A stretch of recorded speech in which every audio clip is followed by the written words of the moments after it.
প্রথম খবরটি হলো ভারতের পশ্চিমবঙ্গে বিজেপির মুখ্যমন্ত্রী হতে যাচ্ছে শুভেন্দু অধিকারী। দ্বিতীয় গুরুত্বপূর্ণ খবর, মুস্তফা খামেনির গোপন পরিকল্পনা পৌঁছে গেছে মার্কিন গোয়েন্দাদের হাতে এবং সিআইএ যে তথ্য ট্রাম্পকে দিয়েছে, ট্রাম্পের ঘুম হারাম। কি সেই তথ্য পুরোপুরি জানাবো আজকের লাইভ সেশনে।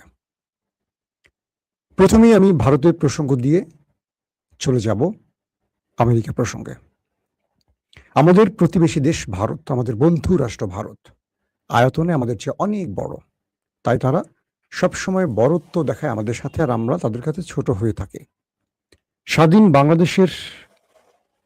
বাংলাদেশ থেকে শুরু করে আজ অবধি বাংলাদেশে ভারত যা চেয়েছে পরে, বাংলাদেশে তাই হয়েছে। ভারত যাকে চেয়েছে সেই ক্ষমতায় বসেছে। তবে আমরা একটা নির্বাচন নামে খেলা খেলি, সেই নির্বাচনে কে হারে কে জেতে সেটা বাংলাদেশের ইস্টাবলিশমেন্ট ঠিক করে দেয়, আর ইস্টাবলিশমেন্ট চলে ভারতের ইশারায়। শুভেন্দু অধিকারী বাংলাদেশকে তিনি বারবারই হুমকি দিয়েছেন, আজকে নতুন নয়।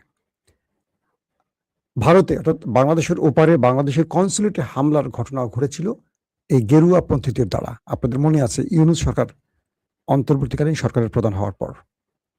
এবং গেল নির্বাচনে, পশ্চিমবঙ্গে যে বিধানসভা নির্বাচন হয়েছে, সেই নির্বাচনে মুসলমানদের হাজার হাজার ভোটকে কর্তন করা হয়েছে, অর্থাৎ মুসলমানদেরকে ভোটার লিস্ট থেকে বাদ দেওয়া হয়েছে এবং তৃণমূলকে হারাবার জন্য প্রায় কোটিখানিক ভোটকে এদিক ওদিক করে মাইনাস করা হয়েছে।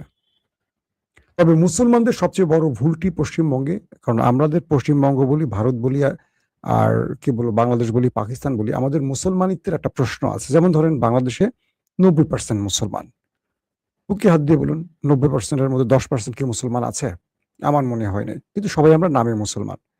তো ভারতে এবার বিজেপিকে অনেক মুসলমান ভোট দিয়েছে তৃণমূলকে হারাতে, তৃণমূল আবার মুসলমান ভোট নিয়ে প্রচুর 2 নম্বরই করছে। অর্থাৎ এই দুটো দলই, তৃণমূল বলি, কংগ্রেস বলি, বিজেপি বলি, তারা মুসলমানদের ভোট নিয়ে খেলে, কিন্তু মুসলমানরা নিজেরা স্বয়ংসম্পূর্ণ বা নিজেরা পাওয়ারফুল হয় না। তারা না কোনো দলের দিকে তাকায় থাকে। যেমন ধরেন বাংলাদেশে হিন্দু, তারা কখনো আওয়ামী লীগ, কখনো বিএনপিকে ভোট দেবে, এবং এই দুটো দলের মধ্যেই তারা তাদের এই ভোটাধিকারকে বিক্রি করে দেবে। তারা ক্ষতি হোক বা লাভ হোক, যেমন বাংলাদেশে হিন্দুদের উপর সবচেয়ে বেশি নির্যাতন করে কারা? আওয়ামী লীগ।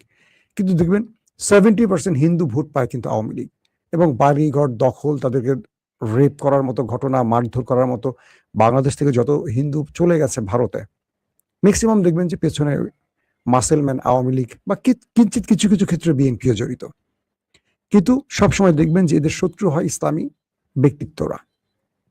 তো এই হিন্দুদের এই একটি ভুল ভারতীয় হয়, ওখানকার মুসলমানরা সংখ্যালঘু বলে তারা তাকিয়ে থাকে বড় দলগুলোর দিকে, তারা নিজেদের প্রার্থীকে স্ট্রং করে না, যেখানে ভারতে কিন্তু প্রচুর মুসলিম আছে এবং তারা কিন্তু নিজেরা পারে। কারণ ভারত স্বাধীনতার পেছনে মুসলমানদের অনেক বড় অবদান ছিল। তো শেষ পর্যন্ত সেই ভারতে বিজেপির মতো একটি উগ্র ধর্মপন্থী রাজনৈতিক দল ক্ষমতায় বসছে। দেখেন, বাংলাদেশে বিজেপি ইসলামী দলগুলোকে ক্ষমতায় আসতে দেয় না, সেটা হেফাজত হোক, চরমোনাই হোক, জামাত ইসলামী হোক, খেলাফত হোক। বলে ধর্মভিত্তিক দল যেন ক্ষমতা না আসে বাংলাদেশে, তারা জঙ্গি, তারা সন্ত্রাসী। ভারতে বিগত কয়েক টার্ম কে ক্ষমতায়? নরেন্দ্র মোদীর বিজেপি। এই দলটি কারা? পুরো হিন্দুত্ববাদী রাজনৈতিক দলের। প্রশ্ন হলো, হাসিনা যখন বাংলাদেশে ছিলেন, হাসিনার যারা ফিফথ কলামের লোকরা ছিলেন, মানে ভারতীয় বা রয়ের ফিফথ কলামের লোকেরা, তারা কিন্তু বাংলাদেশে ইসলামী দলগুলোকে কোণঠাসা করতো ধর্মভিত্তিক দল বলে। আজকে তাকে দেখেন ভারতে ক্ষমতায় আছে নরেন্দ্র মোদী, এক টার্ম না একাধিক টার্মে ক্ষমতায় আছে, সে কিন্তু এটি ধর্মভিত্তিক দল। তাও কি গেরুয়া শিবির সম্পর্কে আপনাদের জানা আছে তো? আরএসএস একটা ভয়ঙ্কর ডট ডট ডট গোষ্ঠী, তারা কিন্তু ভারতের ক্ষমতায়। এবং বাংলা, যে বাংলাটি পশ্চিমবঙ্গ বলি আমরা, আমাদের প্রতিবেশী দেশ, সেই বাংলাটি তৃণমূলের হাতে ছিল, আগে সিপিএম এর হাতে ছিল, সেটি এখন বিজেপি দখল করেছে। বলা হচ্ছে এখানে শেখ হাসিনার ফুল পরিকল্পনা নরেন্দ্র মোদী তার ধার নিয়েছে, নিয়ে নির্বাচনটি করেছে। কিভাবে বিজেপি জিততে পারে তার সমস্ত পরিকল্পনা কেন্দ্রীয় সরকার এবং নির্বাচন কমিশন করে দিয়েছে। ভারতের নির্বাচন কমিশনকে যে বলা হয় নিরপেক্ষ, এবার সেটা নিরপেক্ষতা ধ্বংস হয়েছে। সেটা আমি দেখলাম ভারতের বড় বড় তারকারা প্রকাশ্যে এখন কথা বলছেন। রঞ্জিত মল্লিকের স্টেটমেন্ট দেখলাম, দেবের স্টেটমেন্ট দেখলাম, তারা বলছেন যে বাংলা অবশেষে পরাজিত হলো। তো শেষ পর্যন্ত দেখেন যে এই যে আমার এক ভাই আমাকে লিখছে, ভাই আপনি কি জামাতি এজেন্ট? জি ভাইয়া, আমি জামাতি এজেন্ট। বিগত 20 বছর বিএনপির এজেন্ট ছিলাম, এখন জামাতি এজেন্ট। কেন জানেন? আপনারা সবসময় সত্যটা শুনতে অপছন্দ করেন। 54 বছর ধরে আপনার কপালে জুতার বাড়ি খেয়েছেন, আপনার বোন রেপ হয়েছে, আপনার অধিকার কিচ্ছু পান নাই, কিন্তু আপনি দেশপ্রেমিক। দেশপ্রেমিক, সবচেয়ে বড় দেশপ্রেমিক আওয়ামী লীগ। দেশ লুট করে পুরো দেশটাকে খোকলা বানিয়ে সমস্ত টাকা পয়সা নিয়ে গেছে এই সালামের মতো বড় বড় কুমিরেরা, নিয়ে গেছে আওয়ামী লীগের বড় বড় নেতারা। তারপর দেশপ্রেমিক আপনারা। আওয়ামী লীগই 71-এর চেতনার লোক। আওয়ামী লীগের মতো এত বড় চেতনার লোক হয় না। আওয়ামী লীগ দেশে থাকা মানে মুক্তিযুদ্ধে ঘোড়ার আন্ডা হবে। এই মুক্তিযুদ্ধ শব্দটা এত বেশি শুনছি আর ভাল লাগে না। কারণ কি জানেন?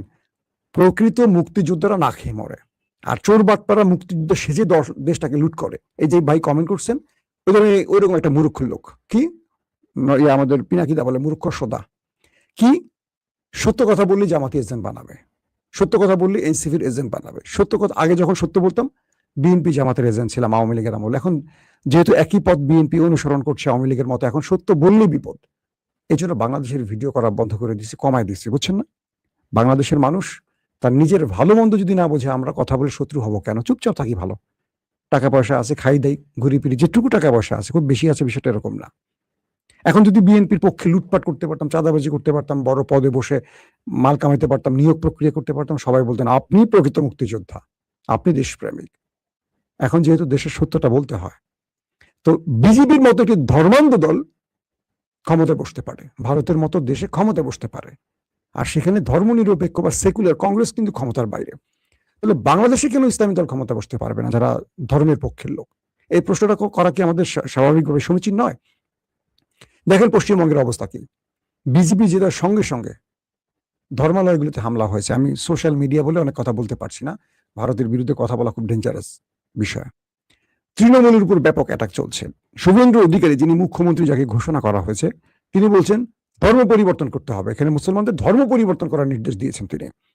পাড়ায় পাড়ায় বিজেপি গেরুয়ারা লাঠিসোঁটা অস্ত্র হাতে নিয়ে মুসলিম বাড়িগুলোতে হামলা করছে। দেখছেন আপনারা? এটা আমি বলছি না, পুরো গণমাধ্যমে ছড়িয়ে পড়েছে।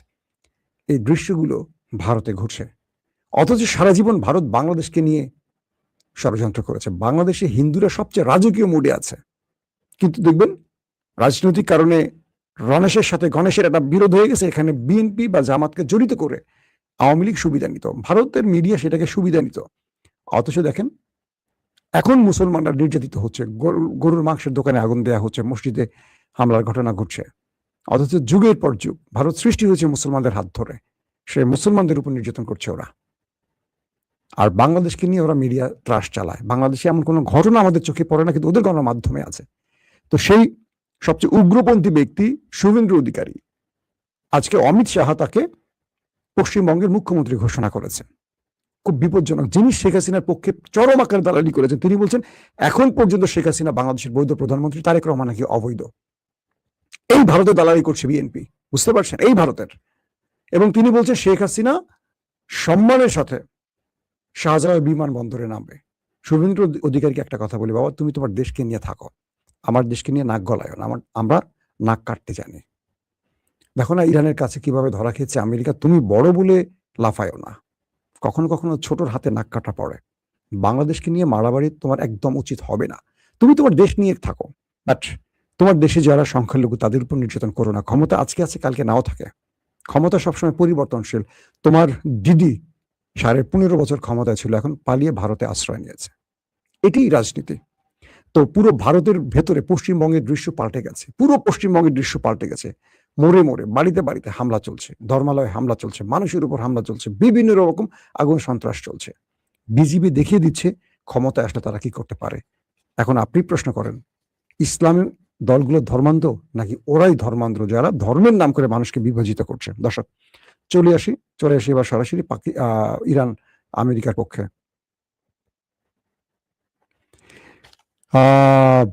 হরমুজ প্রণালী এবং নিউক্লিয়ার, এটি হলো ডোনাল্ড ট্রাম্পের গলার কাটা।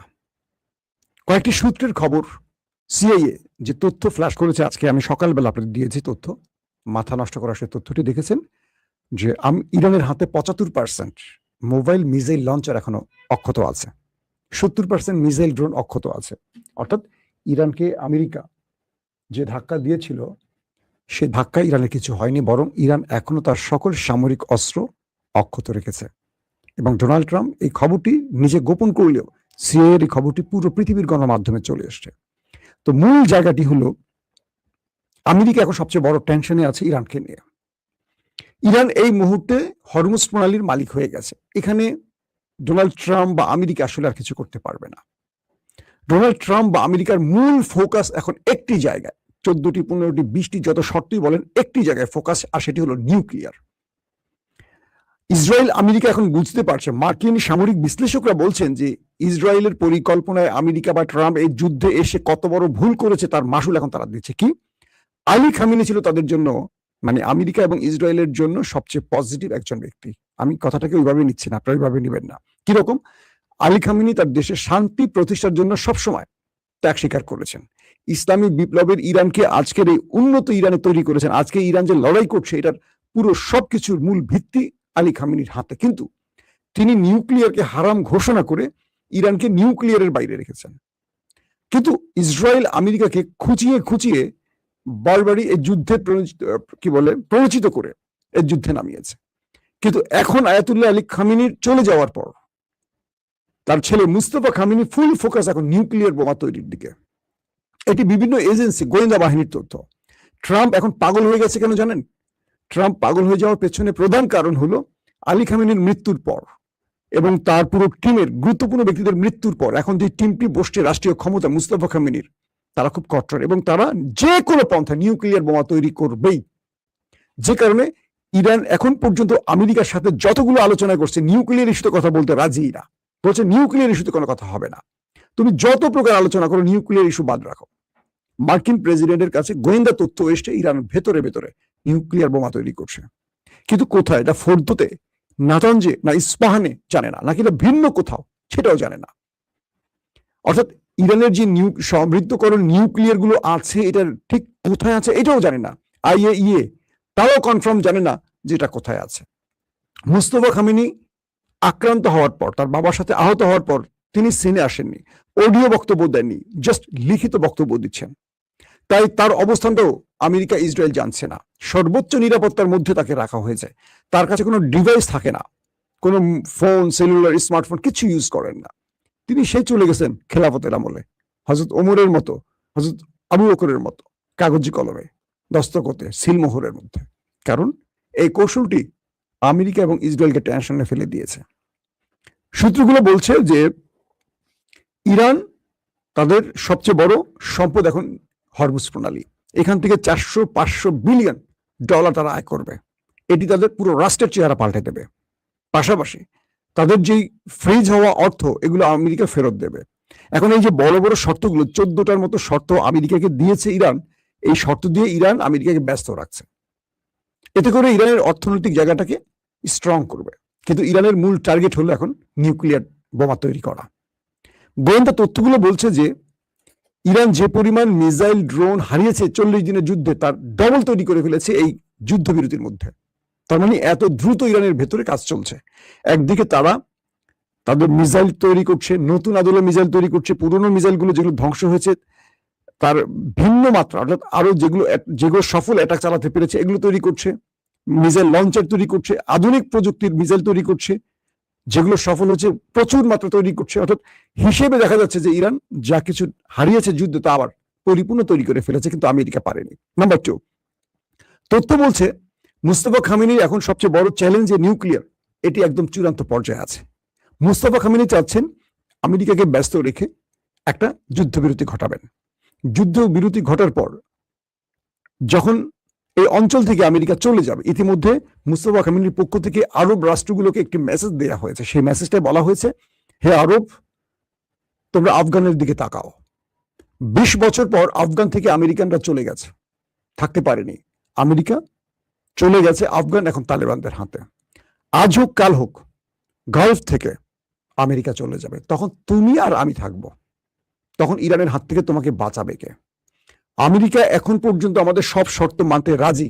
যদি আমরা নিউক্লিয়ার ইস্যুতে কথা বলি, ধরে নাও আমেরিকার দাবি আমরা মেনে নিলাম নিউক্লিয়ার ইস্যুতে, তাহলে আমেরিকা গালফ ছেড়ে চলে যাবে। আমেরিকা আমাদের সমস্ত অর্থ ফ্রিজ থেকে মুক্ত করবে, আমাদেরকে হরমুজ ছেড়ে দেবে, নিষেধাজ্ঞা প্রত্যাহার করবে, সব আমাদের হাতে চলে আসবে। তখন তোমরা কি করবা? তোমাদেরকে বলছি তোমরা ভাই হয়ে পাশে থাকো, কিন্তু তোমরা এক আরবের উপর, তোমরা আমেরিকার উপর যে ভর করে আছো, এটা তোমাদেরকে সবচেয়ে বড় বিপদে ফেলবে। কারণ আজকে হোক আর কালকে হোক আমেরিকা চলে যাবে, তখন আমাদের সামনে তোমরাই থাকবা। তখন আমরা কি করব? মুস্তাফা খামেনি টার্গেট, এই যুদ্ধ শেষ হবে, আমেরিকা গালফ থেকে চলে যাবে, একটা সার্টেন টাইম পর হঠাৎ করে পৃথিবী দেখবে ইরানের একটি পারমাণবিক পরীক্ষা। সেই পরীক্ষা শেষে আমেরিকার কিছু করতে পারবে না, নিষেধাজ্ঞা দেবে, থোড়াই কেয়ার। হরমুজ থেকে যা 400-500 বিলিয়ন ডলার আসে, তার ওই আমেরিকান নিষেধাজ্ঞা কিছু যায় আসে। কারণ ইরান তো সোনার, কি বলে যে সোনার ডিম পাড়া হাঁস পেয়ে গেছে। হরমুজ ইরান আর ছাড়বে না, মরে গেলেও ছাড়বে না, মানে ছাড়বেই না। এটার জন্য যা করতে করবে, এবং ইরানের অর্থনীতি এই যুদ্ধের যা ক্ষতি হচ্ছে তার কয়েক গুণ উপরে এখন উঠে যাবে। এখন আসেন, ইসরায়েল এবং আমেরিকা পড়ে গেছে টেনশনে যে কোনো ভাবে মুস্তাফাকে শান্ত করে নিউক্লিয়ার গুলো ফেরত চায়। আমেরিকা বলছে তোমার যা লাগে সব দিব, প্রয়োজনে তোমাকে ট্রিলিয়ন ট্রিলিয়ন ডলার দিব, নিউক্লিয়ার আমাদের ফেরত দাও। ইরান বলছে এই ইস্যুতে কথা বলতে রাজি না আমি। কারণ আমেরিকা বুঝে গেছে এই নিউক্লিয়ার সমৃদ্ধ করে, নিউক্লিয়ার এগুলো বোতলের মধ্যে ঢুকে গেছে, এই বোতল এখন বোমা হয়ে গেছে, চূড়ান্ত পর্যায়ে আছে। মুস্তাফা খামেনি বা আইআরজিসি বা ইরানের এস্টাবলিশমেন্ট সিদ্ধান্ত নিয়েছে তাদের যদি মুস্তাফা খামেনি মারাও যায়, তারপরে নেতা যদি মারাও যায়, যেই মারা যাক, ইরানের এখন প্রধান চিন্তা একটাই, নিউক্লিয়ার বোমা তৈরি করা। কারণ নিউক্লিয়ার বিহীন ইরান বারবারই আক্রান্ত হবে। নিউক্লিয়ার বিহীন ইরান মধ্যপ্রাচ্যে সবসময় আমেরিকা ইসরায়েলের টার্গেট হবে। তাই তারা যে ক্ষতি তারা হয়েছে তাদের রাষ্ট্রের, তাদের সুপ্রিম কমান্ডার, তার পরিবার, গুরুত্বপূর্ণ ব্যক্তিরা, পরমাণু বিজ্ঞানীরা, যাদেরকে এই পর্যন্ত আমেরিকা ইসরায়েল মেরেছে, এই বিশাল ক্ষতির একটি কি বলবো ট্রিটমেন্ট হলো পারমাণবিক তৈরি করা। কারণ ইরান এই পারমাণবিক তৈরি না করে তাদের প্রচুর বিজ্ঞানীদের হারিয়েছে, সুপ্রিম লিডারকে হারিয়েছে, তার স্ত্রী, নাতি, পুত্র, সন্তান, জামাই সব হারিয়েছে। আইআরজিসির বিমান বাহিনীর প্রধান, গোয়েন্দা প্রধান, নৌবাহিনীর প্রধান, বহুত গুরুত্বপূর্ণ সেনা অফিসারকে হারিয়েছে। কিন্তু ইরান নিউক্লিয়ার তৈরি করেনি তখন। এখন ইরান বলছে যে বাঁচতে হলে আমাদের নিউক্লিয়ার তৈরি করতে হবে, এর বিকল্প কোনো পথ খোলা নাই। সো পুরোপুরি নজরটি এখন মুস্তাফা খামেনির নিউক্লিয়ার তৈরির দিকে, এবং ইরান আমেরিকাকে মোকাবেলা করার জন্য তার যত রকম প্রস্তুতি আছে, এবং ইসরায়েল কি বলে রাশিয়া এবং চীনও চাইতেছে যে ইরান এটা করুক। কারণ রাশিয়া এবং চীনের মিত্র হিসাবে ইরান যদি নিউক্লিয়ার সমৃদ্ধ বা নিউক্লিয়ারের মালিক হয়, শক্তি আরো বেড়ে যাবে। কারণ এখানে অক্ষ আর পক্ষের খেলা চলছে, কোন পক্ষ কোন অক্ষ কত দুর্বল বা কতটুকু শক্তিশালী, সেটা পৃথিবীর নিয়ন্ত্রণ হাতে নেওয়ার একটি কৌশল। তো এখন এই মুহূর্তে মার্কিন প্রেসিডেন্ট ডোনাল্ড ট্রাম্প কালকে রাতে, আমরা আপনাদের কাছে সকালে আপডেট দিয়েছি, যারা দেখেনি মিস করছেন, ইরান এবং আমেরিকার মধ্যে যুদ্ধ কাল রাতে এক দফা হয়ে গেছে। এক পক্ষ আরেক পক্ষের উপরে ড্রোন মিসাইল অ্যাটাক চালিয়েছে ব্যাপক আকারে। আমেরিকা গোপনে হরমুজ প্রণালী দিয়ে বন্দর আব্বাসে প্রবেশের চেষ্টা করে, তখন ইরান তাদের 3টে জাহাজের উপর ব্যাপক মিসাইল এবং ড্রোন অ্যাটাক চালায়, আগুনও ধরে যায়। তারপর দুই পক্ষের মধ্যে থেমে থেমে ব্যাপক ফাইট চলে, এবং দুই দেশের মধ্যে ফাইটের পর আমেরিকা ওই স্থান থেকে আবারও পালিয়ে যায়, ইরান আবারও সেখানে সফল হয়। তো সবকিছুর মধ্যে যে পাওয়া গেছে তথ্যটি, আমেরিকা মূলত ইরানের একটা দুর্বল পয়েন্ট খুঁজতেছে। কিন্তু কাল রাতে আক্রমণ করে আমেরিকা বুঝতে পারছে যে ইরান আসলে অতন্ত্র প্রহরী, তারা জেগে আছে, তাদের ঘুমিয়ে নেই। তারা জানে শত্রু কোন সুযোগটা কাজে লাগাতে পারে। একটা সুয়ের মতো ছোট্ট ফুটো পাইলে সেখান থেকে তারা ঢুকে বড় কিছু হয়ে যাবে। তো সেই সুযোগটা ইরান আমেরিকাকে দিতে চাচ্ছে না। তো এই পরিস্থিতিতে আমেরিকার যারা মিত্র, তাদেরকে আমেরিকা বা ট্রাম্প বারবারই বলছে ইরান যা চায় সব দিব, তাদের 14টি শর্ত মানতে রাজি, শুধু নিউক্লিয়ার আমাদের দিয়ে দাও। এখন এই নিউক্লিয়ার গলার কাটা হয়ে গেছে আমেরিকার জন্য। কারণ ইরান নিউক্লিয়ারের যেই অবস্থা এই মুহূর্তে আছে, বা যে তথ্য আমেরিকার কাছে আছে, তাতে করে ইরান খুব অল্প সময়ের মধ্যে বা ইতিমধ্যে মালিক হয়ে গেছে অথবা মালিক হয়ে যাবে নিউক্লিয়ার বোমার। বাট পরীক্ষা